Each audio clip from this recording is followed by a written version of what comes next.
આટલા ગાડીઓમાં કોઈ એવો ભય જ નહીં. આટલું સરળ કોઈ સરળ ના, એવું સરળ હોય ને એવા સરળ ના, આટલું સરળ હોય ને એવા સરળ હોય ને તારે એમને આવું સરળ જ્ઞાન મળે નહીં. એમાં તો પુણ્ય જોઈએ. કેવી? હા, તો બહુ ચણિયા ચોક્કસ વાળા હોય. આટલો ત્યાગ કરવો જ છે. તમે તો કઈ થઈ તો આપડે કાયલો કે એવું થશે કે શું કરાય કે જોવા જરા ભોળા હોય તો ચાલે. અહીંયા કરતા કેવું ઓલિયા જરા, અને એ ઓલિયા ના હોય કેવું ખબર નહીં. એમને આ ના મળે, એમને આ ના મળે. અરે અહીં આ લોકોને જે મળે તેમના જેવું એ ના હોય, એમની પ્રખરતા ના હોય. કેવી વાંધો મળે એવો નથી. એ તો એ જ સહન કરે ગમ કરશે 42 વર્ષની. તમને આ કવિને કહ્યું બીજા અહીં આવે જ નહીં. આવતો એટલે મેં પેલો ક્રમિક ચાલુ કરેલો ભાઈ 1959 માં ક્રમિક માર્ગ ચાલુ કર્યો. આપડે ઘે આવે ને તેને ક્રમિક વિજ્ઞાન આપવા માંડ્યું. તે બધા આવીને બેહી રે સાંભળે. પણ છેવટે મેં જોયું કે આ લોકોને ચિંતા એવું છે ને, ઘેર ઘેર પાછ કમાવાની ચિંતા, બીજી ઉપાધિઓ, ત્રીજી ઉપાધિઓ. 2-3 કલાક થાય એટલે સાંભળે પાછું ફલાણું રહી ગયું, ફલાણું રહી ગયું. તે હું બોલું તે મારા પર ચિંતા હોય તો મેં કહું ભાઈ કેમ પૂરું સંભળાયું કે નહીં? સંભળાયું આમ પાછું મોડે બોલે. પણ હું સમજી ગયો કે એ અહીંથી ઘેર ગયો છે. હું ઓળખી દઉં કે અત્યારે અહીં છે નહીં.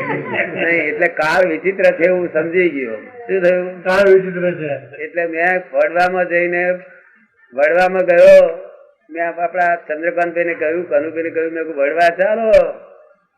આ તો એમને ઋષભદેવ દાદા ને કહી દેવા દો કે જો જગત નું કલ્યાણ કરવું હોય તો તમે કહો છો એ રીતે થશે નહીં. માટે કઈક બીજો હિસાબ આપો. આ તો બધા ચિંતા થાય, ઘેર જતા રહે. પાવડા તગારો મૂકીને નહીં ગયા આટલા પાયા ખોદી પાવડા તગાર મૂકીને નહીં કે પછી દેવા જ નહીં આવે. આ ઘરની ચિંતા હોય. એટલે મેં ઋષભદેવ ભગવાન ના આગળ 1 કલાક સમાયિક કરીને મેં ભગવાન ને કહ્યું, મેં કહ્યું એવું કઈક માર્ગ આપો કે આ કાળના લોકોને ચિંતા પહેલી મટી જાય. પેલો મોક્ષમાં બેહાડું ને ત્યાર પછી એ છે તે તો ચિંતા રહી થાય મારું સાંભળશે. નહીં તો કોઈ બાપો સાંભળવાનો નથી. કે અમને અક્રમ વિજ્ઞાન હતું તે અક્રમ વિજ્ઞાન તમને હું બહારક છે. આટલી માગણી કરી તું કે લાવ્યો અને અમે એવું ખોલતા હતા, અમને દહીં વડો જોયું અમે ક્યાં 5 ઘડીમાં પડીએ. મોક્ષ માર્ગ તો અમારી પાસે હતો જ. પણ તે અહીં ચિંતા થાય. તમે પાવડા તગારા મૂકીને ના ગયા, હારા મળે જાય છે. એટલે હું સમજી ગયો કે આ લોકોનો દોષ નથી, કાળ ચક્ર એવું છે.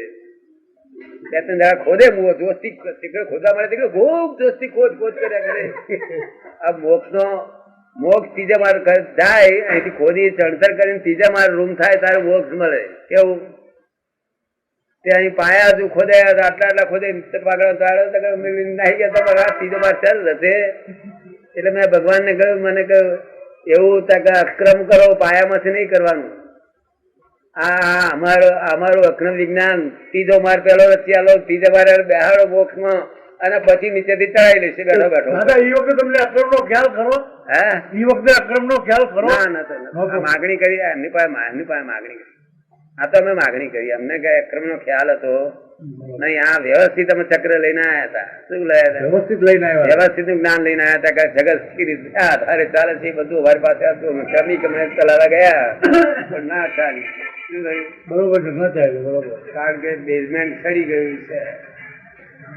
બેઝમેન્ટ સડી ગયું છે. મન વચન કાય એકાત્મ યુગ હોય ત્યારે ક્રમિક ચાલે. તમે સમજ પડી ગઈ ને? આ તો મનમાં જુદું, વાણી જુદી જાતનું બોલે અને પાછું કરે તે જુદી જાતનું કરે. સાચી વાત. એટલે ભગવાનને મેં કહ્યું, મેં કહ્યું ભગવાન આ લોકો ચિંતાથી બફાય છે ને આ તમારે જો જગત નું કલ્યાણ મારે નિમિત્તે કરાવવું હોય તો આ રસ્તો નથી, માટે રસ્તો બદલો. શું કહ્યું? રસ્તો બદલો. તારે એમને કહ્યું કે અમારી પાસે જે છે એ અક્રમ વિજ્ઞાન તમને આપીએ છીએ. શું કહ્યું? અક્રમ વિજ્ઞાન આપીએ છીએ. હા, તો પહેલો મોક્ષમાં બેહાડો, ત્રીજો મારો તમારે અત્યારે મોક્ષમાં બેહાડી દો, અને પછી કઈ આ પાયા તું તારે કરી લે, હું તને આ શીખવાડું તે રીતે. ઉપર મોક્ષમાં બેઠો એટલે ચિંતા વગેરે થયો એટલે બધું કરી લેશે. શું ચિંતા વગરનો થયો એટલે બધું કરી લેશે. જો હવે પાયા પેલા મોક્ષમાં બેહાડી દીધા એટલે હવે પાયા ચણી લેવા છે નીચેથી, અને પાયા એકલા ખોદવા આવ્યા તો પોણા વર્ષ કેટલા ખોદો તમે? આટલું ખોદતા પેલા દિવસ જતા તમે ના ઉભરો એવું પાયા તગારો પાવડા મૂકી જતા રહો, અને બીજે બધે પાવડા તગારો મૂકીને આવતા રહ્યા છો ને.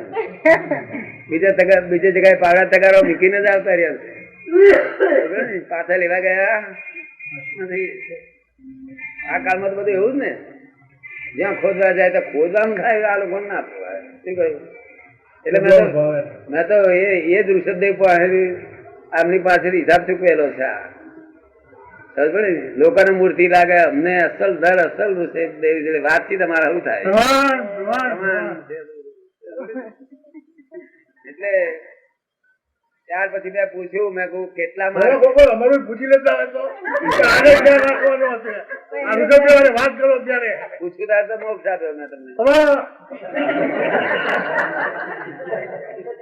કારણ કે હું કઈ આ માથે લઉં, આ બધા માથે હું કઈ હું તો નિમિત્ત છું.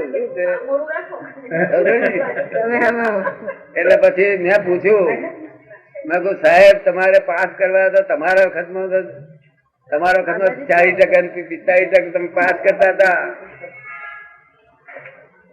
મોક્ષ માર્ક કોણ, મોક્ષ કોને આપવો તે પાસ માર્ક તમે જોતા હતા, 40-45% જોતા હતા. આજના આ તો દહીં વડો ખાય એવા લોકો છે સાહેબ કહ્યું, અને શોખીન લોકો છે, અને બહુ જોડે રોજ વડે છે કહ્યું, અને પાછ સિનેમા જોડે જોવા જાય છે, વડે છે અને પાછ સિનેમા જોવા જાય. એટલે ભગવાન આ કાળ વિચિત્ર છે. આ કાળ તમે જોયો નથી, પહેલા તમને યાદ હોય તો તમને સુંદરજી ક્યાંથી ખબર? અમને બધું વિજ્ઞાન દેખે ને, બધું આ વિજ્ઞાન અમારા હાથે જ દેખાય. બધું કઈ ચોપડીથી ના હોય ને, એ વિજ્ઞાન એટલે બધું વિજ્ઞાન જેની પાસે છે. શું કહ્યું? બધા વિજ્ઞાન છે. હા, જો અહીંયા હાથ ગાલ્યો કોઈ વિજ્ઞાન ખરું થઈ જાય, પણ હાથ ગાલે નહીં બીજામાં. જરૂરિયાત હોય એટલું જ હાથ ગાલે, લોકોને જરૂરિયાત હોય. એટલે મેં કહું સાહેબ જેટલા ટકાએ પાસ કરાવવાના તમારા વખત તમે 30-35 થી નીચે નથી કર્યો કોઈ, તો હવે અહીં 35 ને આશા રાખશો? મને કહે કેટલા ટકા સુધી ચાલે? મેં પેલા 3% વાળો માણસ મને એક મળ્યો કહ્યું, અમારો ચંદ્રકાંત કરી 32 મળ્યો છે, 3% આવે છે. મેં કહ્યું 3% પાસ કરવાનું રાખો. 3% ચંદ્રકાંત પાસ કર્યા, ત્યાર પછી કોઈ આવવા ના મળ્યું. પછી 2-4 જણા આયા, તેને 2.5% આપી દીધું. મેં ભગવાનને પૂછ્યા વગર. શું કહ્યું? કોઈ ગ્રાહક જ નહીં. આ એટલા બીજી દુકાને ગ્રાહકી જાય, બીજી દુકાને તો જે ગમે એટલું ના આવડતું હોય તો ચલાવી લે છે. કારણ કોલેજમાં કોઈ ના આવે તો કોલેજ કઈ એમને નવીરી રાખે. અને અહીં તો ભગવાને કહ્યું 3% હોય તો પાસ કરજો કે. એટલે પાછા ફરી અમે ચંદ્રકાંત ગયા. મેં કહ્યું હે ભગવાનને પૂછીએ ભાઈ, આ તો ફરી ભગવાનને અમે કહું ભાઈ સાહેબ જો બધાને કરવા હોય, અમનું એ કરવું હોય તો એના કઈક ઉકેલ લાવો. કહ્યું કે છે પાર વેલ્યુ રાખો કે છે, એસ બાર બરોબર છે. એટલે માઇનસ થઈ ને એને પ્લસ થાય. જેને કશું ના આવડતું હોય તો હજી રાખો કે છે. સમજો ને, એક બાજુ આવડતું હોય અને એક બાજુ ચિંતા કરતો હોય એટલે પછી માઇનસ પાર થઈ ગયું ને. બરોબર. આવડ્યું કોનું નામ કહેવાય? જે ચિંતા ના કરતો હોય તેનું નામ આવડ્યું, એટલા માર્ક મળ્યા. સમજ ને? પણ આવડે ને ચિંતા 2 ગુણા 2 થઈ રહે, ખલાસ થઈ જાય. આવડે ભાગ્યા ચિંતા થઈ ગયું, શું રહ્યું? સામાન. એટલે બે ભગવાને કહ્યું, મેં કહું તારે કદાચ પાર વેલ્યુ રાખો. આ પાર વેલ્યુ બહુ તારે 5-50-100 માણસ આવી, 201 માણસ આવી છે. પછી મેં કહું આ તો ભગવાન ના દુકાન નો ખર્ચો મોટો છે, અને આ તે ઘરાકી નથી. -3% રાખો. ભગવાન બિચારા ભલા છે ફાઇનલમાં લીધા છે. -3% રાખો કે. પછી માઇનસ માં ભગવાન ગયા ત્યાર પછી ફરી પૂછવા ગયો નથી બરાબર. નથી. એ સમજી ગયો ભગવાન નો આ છે કે તમારા હાથમાં જ મૂકેલી સત્તા આવે તમે શું કામ માથાકૂટ કરો છો? મને સત્તા એવું લાગ્યું કે ભગવાન મારા હાથમાં મૂકી દીધી. પછી આ દર્શન એકલો કરવા જાઉં છું. એટલે મારું કહેવાનું છે કે 3% નાપાસ કહ્યું ને 3% માઇનસ, ત્યાર પછી મેં તો આજે 11% માઇનસ લીધેલા છે. આ તો મોક્ષ માર્ગ ને કોમ નો છે. જે ચિંતા કરે એને મોક્ષ માર્ગ પહેવા દે કોઈ બાપુ ના પહેવા દે. અને કે મેં સાહેબ પુસ્તક બહુ વાંચ્યા, પુસ્તક વાંચીને તો હું તો મન ઉપર બોજો વધારે હું એમાં તે છું એટલે આમાં ડિફરન્સ પહેલા જે જ્ઞાનીઓને તમે લીધા અને અત્યારે જેને જ્ઞાન આપ્યું ડિફરન્સ પડે ખરો પાછો? ના ફેર તો આમાં બીજો કશું નહીં. એ તો પછી જે આગળ વધે ત્યારે બાપનું. એ તો બરોબર છે દાદા, પણ ઇટ ઇઝ કન્ફર્મ એમ મારો કહેવાનો બરોબર છે કે એ કન્ફર્મ ગણાય કે ન ગણાય એમ? ના હવે તો મહી છે તે 11% માઇનસ વાળા આવે છે, 3% માઇનસ વાળા આવે છે, 2-3% માર્ક વાળા આવે છે અને 4-5% વાળા આયા નહીં કોઈ ખબર ને. એટલે પેલા મને તો 3% વાર મળેલા એટલે મેં જો માલ જ બધો બગડી ગયેલો છે તો કોઈ 5% વાળો મળે નથી મળતો. પણ આ 33% પાસ થાય એવો આ ભગવાન નો કાયદો. આ 5% બધું ન ચાલે છે. આ તો જેમ તેમ કરીને પાસ કરવાના છે. જ્ઞાની પોતાની જે અનંત સિદ્ધિઓ વડે બધું કામ કરી લે. કેવું? પોતાની અનંત સિદ્ધિઓ ડાયો બનાવે ચક્રમ નો. કેવું? ચક્કર નો ડાયો બનાવે. હા ઘરમાં હું કે છે તમે ઘરમાં બૈરા કે ચક્રમ જેવા છો તો કે છે ભાઈ તું ક્યારે તું ચક્રમ ની વાઈ બચશું ને કે છે એવું કે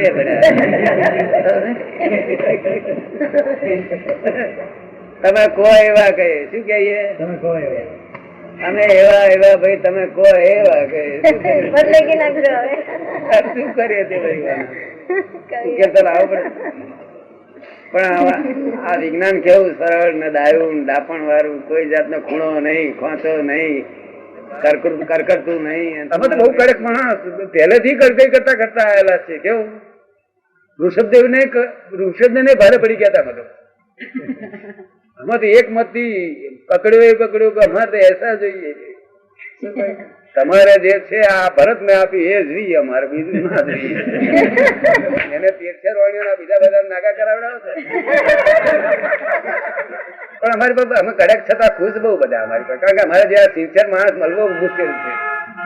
પહેલેથી સિન્સિયર હતા. તે દાડથી અનસિન્સિયર બધા થયા જ નથી કોઈ દાડો. એ અનસિન્સિયર અને ઓબ્લાઇઝિંગ નેચર પહેલેથી જ અમે છીએ. આજથી નહીં, ભગવાન ઋષભદેવના વખતે પણ વાંકું બોલેલા, તેથી અમારા આ જન્માંતર ચાલ્યા. વાંકું એટલે આ બધા નંગોળે ચડી બેઠા. એટલે તો ભગવાને કહ્યું હતું કે એમની ઉપેક્ષા કરજો, કહ્યું હતું અમે ના માની. શું કહ્યું? અમે તો હાથે હાથું કહી દે તમે ગાઢ મિથ્યા છે તમારો તું કહી દઈએ તેનો આ દોષ બેઠેલા છે. શું છે તે અત્યાર સુધી હાડ હતા. અમારે ઉતાવળ શું છે તે બધી થોડાક દુઃખ સુખ જોઈ લીધેલો હોય તારો દુઃખ ની કિંમત થાય ને, સુખ ની તારે કિંમત થાય ને. એમને આપડે તો જઈએ તો આપણને શું ખબર પડે કે લાવો ફરી ફેરો મારી આવી શું કે છે. એટલે હું એમ કહેતો હતો પછી વચલા કોઈ તીર્થંકર એમ ન કીધું મુખ્ય માતા કોઈ હાલ મારી બધાને ઉતાવળ હતી, બધાને ઉતાવળ તમને ઉતાવળ અમે કહ્યું જે થવાની છે અમારી સાથે, પણ અમને આ આવું જોઈએ. બીજા તીર્થંકર ક્રમ હતો ક્રમિકમાં તો અક્રમ તો ક્રમિકમાં ક્રમિક અમને પોહાતું નતું. એ ના પોહાય તમારો માલ અમને ના પોહાતો હોય તો તમારે અમારે જો સોદો કરો તો મને જોઈએ તેવો માલ તમારે આલવો જોઈએ. શું કહ્યું? તમારો માલ અમને ના પોહાતો હોય ને તમારે મારે જો સોદો કરવો હોય તો અમને જેવો જોઈએ એવો બધા બદલાઈને તમારે આલવો પડે. તો અમે તો એવા માણસ, આડા માણસ આખા જગત થી. શું કહ્યું? સિન્સિયરલી આડા બિલકુલ સિન્સિયર. બિલકુલ સિન્સિયર. ગાળો પડે તેને સિન્સિયર, માર મારી ગયો તેને સિન્સિયર. સિન્સિયર નથી. અમારું જેને હરી કરેલી તેને લીધે અમારે આ તરફ બેસી રહેવું પડ્યું. શું કહ્યું? હરી ના કરવા દે. હવે આ તમે હરી કરવા દે છે. ત્યાં મહાવીર સ્વામી ને ત્યાં અહીંયા જોયેલા કે નહીં? એ વખતે મહાવીર સ્વામી ને મળેલા કે નહીં? ત્યાં રૂતમ દાદા બધા ભાઈ તે દાડે કોણ હતા? મરુચીના બહુ આ બધું જોયેલું છે ને બધું આ છે બધું છે. અને આની આ ભંગ જાળો છે વરી શું કહ્યું બધા તીર્થંકરનો દર્શન કર્યા પણ અમને પોહાતી નથી વાત શું કહ્યું પોહાતી નથી, બરોબર. કારણ કે આ કાઢી નાખવાનું સ્પીક કરીને સાહેબ રવા દે ને એટલું અમારે નથી બીજી શોખ અમને બહુ